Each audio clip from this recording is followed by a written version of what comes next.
datang di Kega Online. Apa kabar semuanya?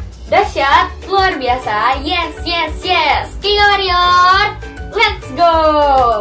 Nah teman-teman, perkenalkan nama aku Kak Audrey. Siapa di sini yang udah siap untuk ibadah? Nah, sebelum mulai ibadah ada 4 hal yang harus disiapin, yaitu ada Alkitab, ada alat tulis, buku catatan, dan bimbingan orang tua. Oke, tanpa lama-lama lagi, ayo kita bersatu dalam doa. Tuhan, terima kasih Tuhan untuk pagi hari ini. Sekarang kami mau memulai ibadah Tuhan. Kau yang pimpin ibadah kami dari awal, pertengahan, hingga akhir ya Tuhan. Biar hari ini Tuhan kami bisa sangat antusias ya Tuhan. Terima kasih Tuhan, dalam nama Tuhan Yesus, haleluya, amin. Ayo teman-teman semuanya bangkit berdiri, kita mau nyanyi sama-sama. Kega Warrior, let's go. Kita mau nyanyi lagu Bila Roh Allah Ada.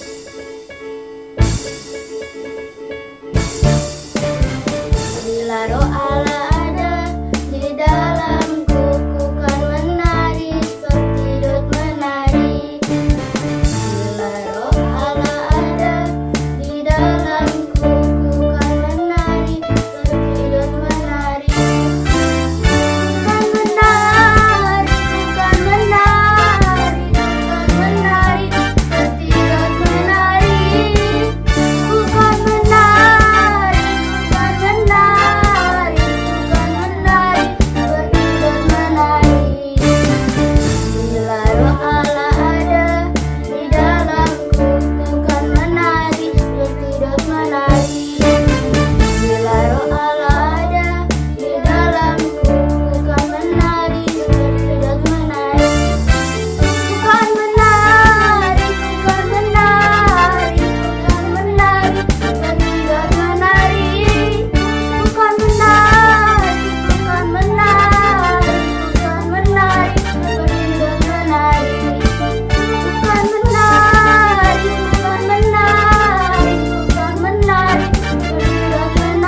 Tuhan, terima kasih Tuhan, kami udah bisa memuji-Mu Tuhan, kami udah bisa menyembah-Mu Tuhan. Tuhan, terima kasih Tuhan, kalau Engkau adalah Allah yang begitu setia Tuhan, Kau tak pernah tinggalkan kami ya Tuhan. Tuhan, sebentar kami mau mendengarkan firman-Mu, Kau yang berkati Tuhan, kakak pembina yang akan share firman, supaya ia bisa menjadi penyambung lidah-Mu ya Tuhan. Tuhan, berkati kami juga Tuhan, dan berikan kami Tuhan hati yang mau dengar-dengaran, kami mau taat ya Tuhan. Terima kasih Tuhan, haleluya, amin. Halo adik-adik, apa kabarnya nih hari ini? Pasti dahsyat, luar biasa, yes, yes, yes. Nah, perkenalin dulu nih, nama kakak adalah Kak Monik. Nah, sebelum Kak Monik mulai firman Tuhan pada hari ini, Kak Monik mau ingetin lagi nih untuk siapin alat-alat barang-barang yang dari tadi udah kakak-kakaknya sebutin ya. Ada Alkitab, buku catatan, alat tulis, dan bimbingan orang tua.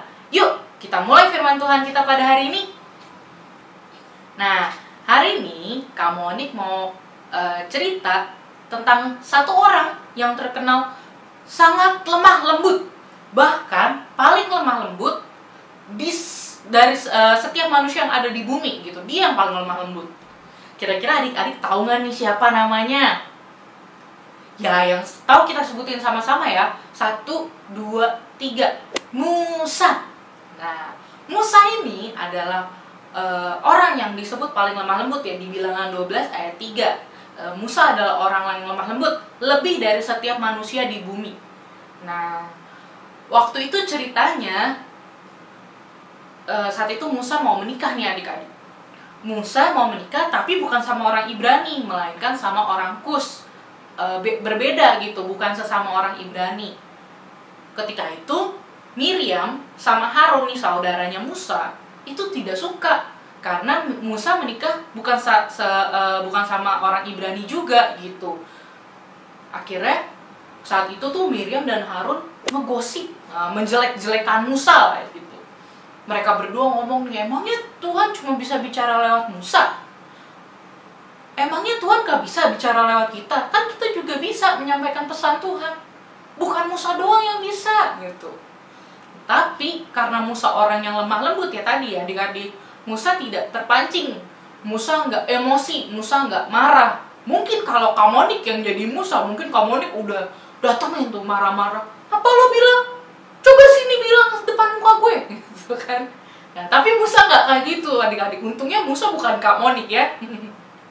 Nah, waktu itu ketika Miriam dan Harun ngomong kayak begitu, menjelek-jelekan Musa, yang dengar siapa? Tuhan. Tuhan dengar dan Tuhan panggil semuanya ke hadapan Tuhan. Waktu itu Tuhan datang dalam wujud tiang awan gitu ya. Dipanggil nih tiga-tiganya. Tuhan ngomong gitu. Kenapa kalian nih, maksudnya Miriam dan Harun, berani menjelek-jelekan hambaku gitu kan? Tuhan bilang, aku yang datang sama Musa tuh bukannya pakai teka-teki lagi gitu.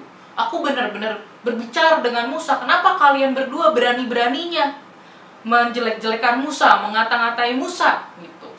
Terus Tuhan akhirnya Tuhan bela Musa, Tuhan kasih hukuman untuk Miriam. Tuhan bikin Miriam itu badannya jadi putih seperti salju. Maksudnya apa di sini adik-adik? Bukannya putih kulitnya putih gitu, bukan ya.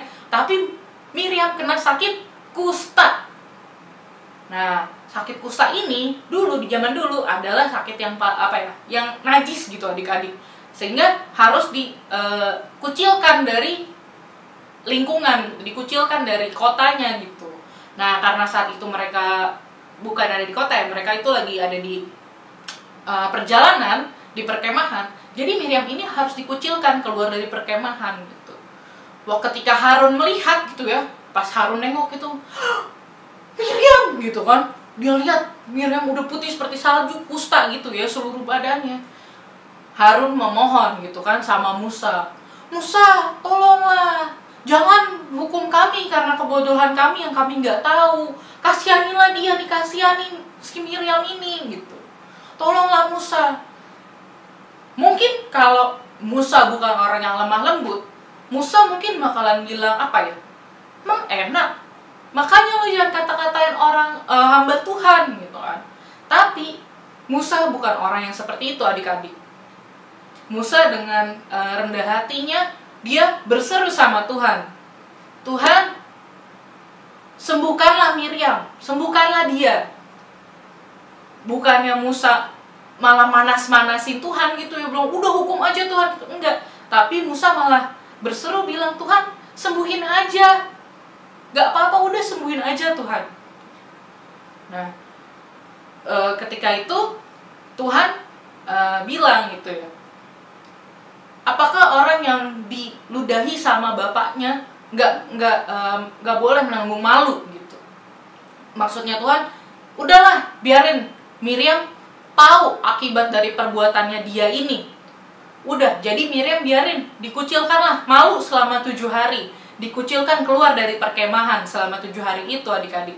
Dan mereka akhirnya yang tadi berkemah ini ya, di perkemahan ini kan mereka lagi di perjalanan ya, jadi mereka nggak langsung melanjutkan besoknya langsung beres-beres ngangkat kemahnya pindah gitu, tapi mereka tinggal di situ selama 7 hari sampai si Miriam ini bisa balik lagi ke perkemahan.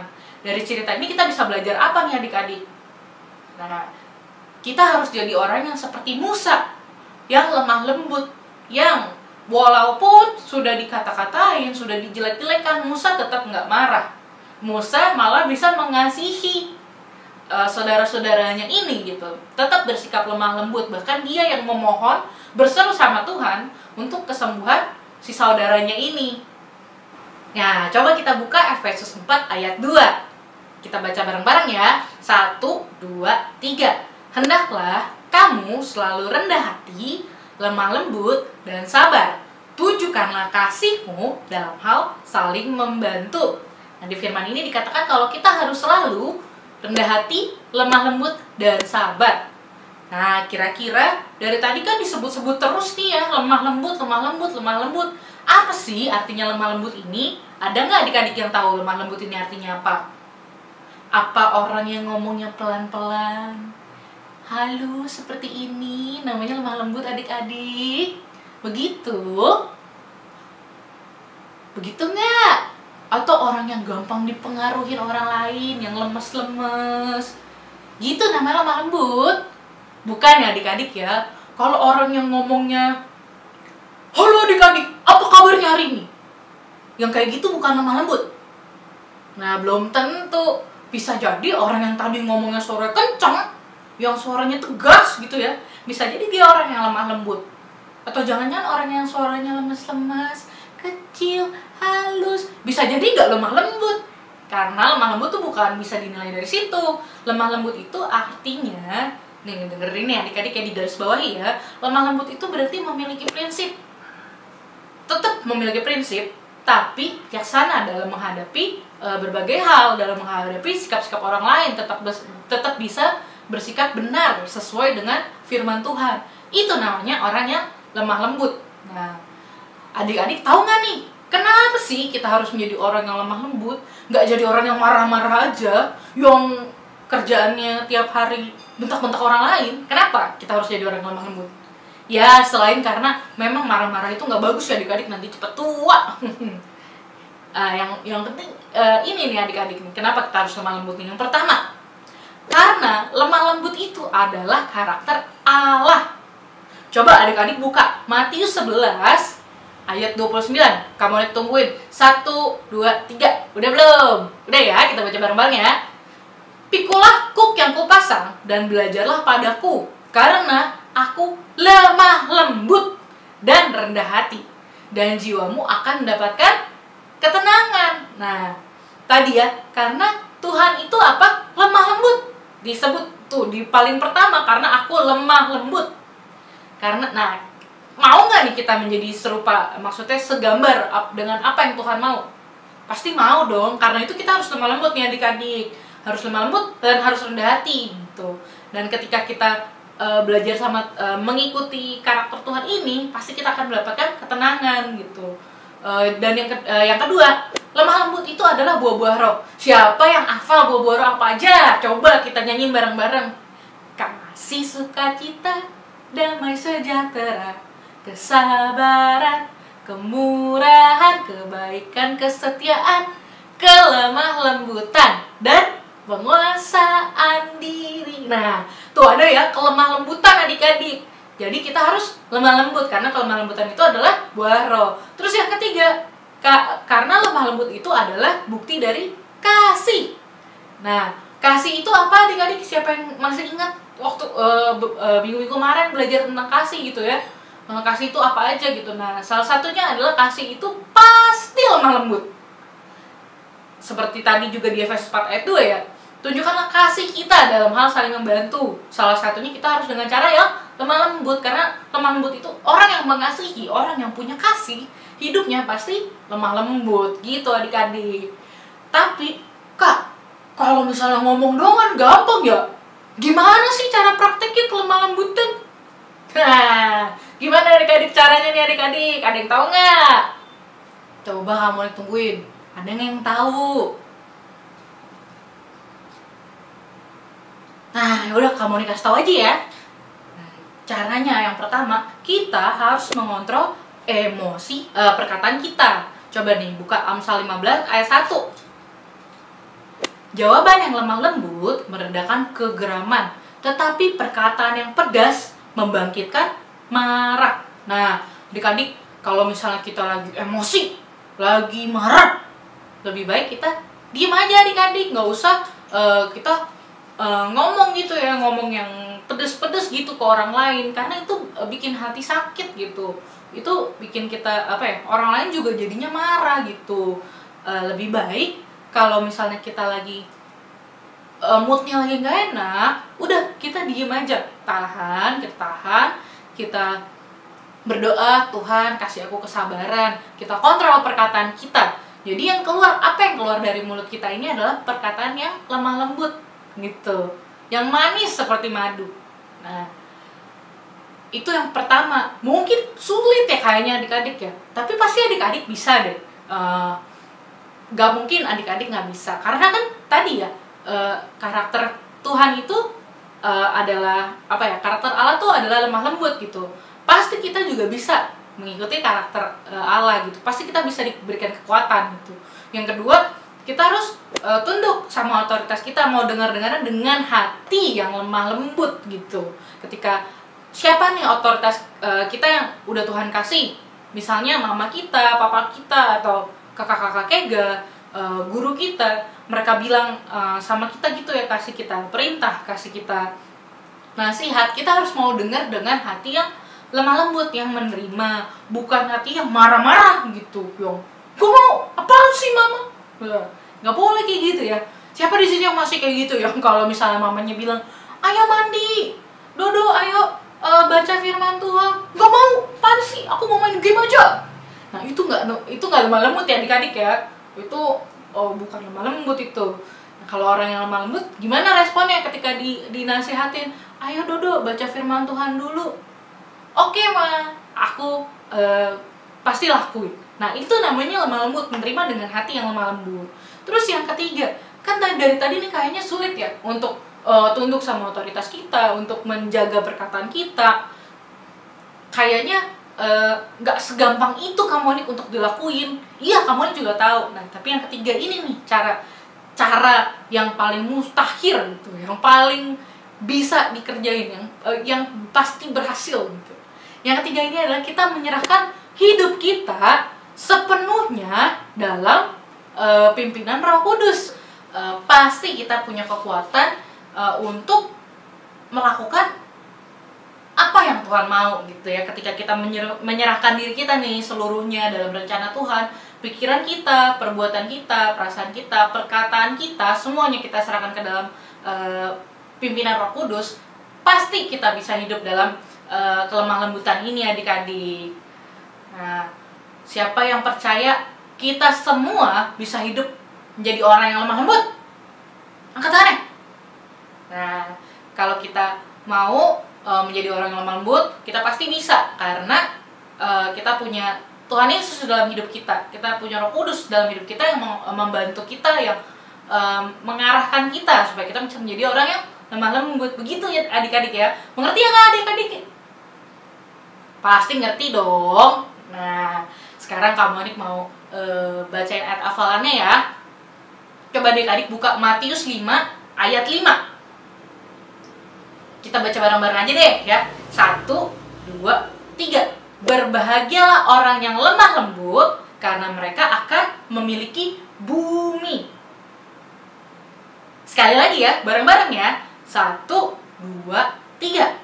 Berbahagialah orang yang lemah lembut, karena mereka akan memiliki bumi.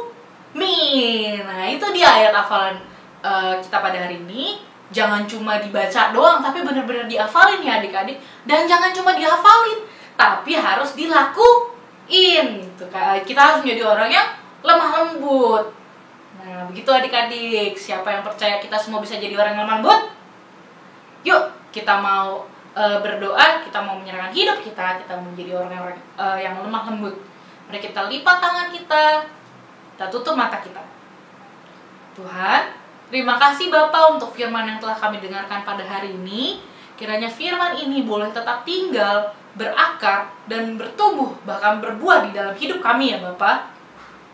Juga Tuhan, kami mau menjadi orang-orang yang lemah lembut. Seperti cerita yang tadi udah kami dengar tentang Musa, Tuhan, ajar kami supaya kami boleh menjadi orang-orang yang seperti Musa, yang bisa lemah lembut walaupun kami dijahati orang lain ya Tuhan.